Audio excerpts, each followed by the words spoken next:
Alright, hello. I'm back with part two. All the others should be out, and part one should say why I broke it up and organized it this way. So, I'm just going to do a chain of 10, and I'll be right back.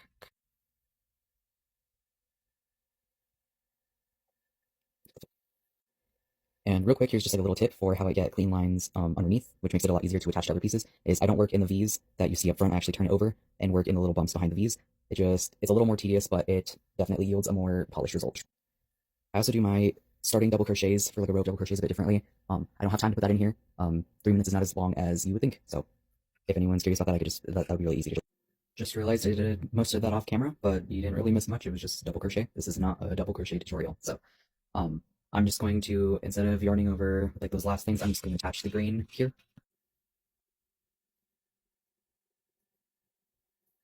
And I always fasten it off with a single chain and just like pull it really tight. It doesn't affect the stitch count, and it just makes it so you're not working directly in there. So up next, we're gonna do. You always do the slip stitch before doing the next row of double crochets. Obviously, yeah, you just figure out which side you want to be the back, and then just slip stitch into the back loops.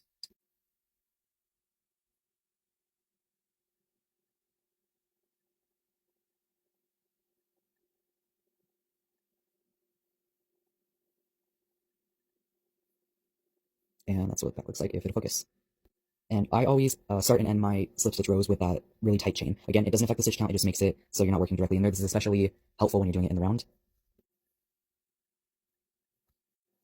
All right, and next, we're just going to flip it over. And since this is a back, you're going to be working in the back loops of the slip stitch. You're just going to, no matter which way it's flipped, you're going to know which side's the back. You just work in the back, even if it's like more towards you. Yeah. And the cool thing about this method is you don't ever really have to cut the working yarn because you're always going to have to attach the alternating yarns on the same side.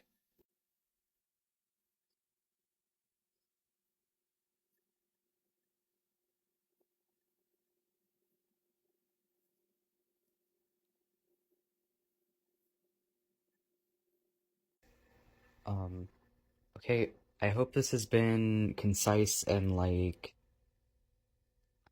followable. I'm sorry I've had to speed up a lot of it.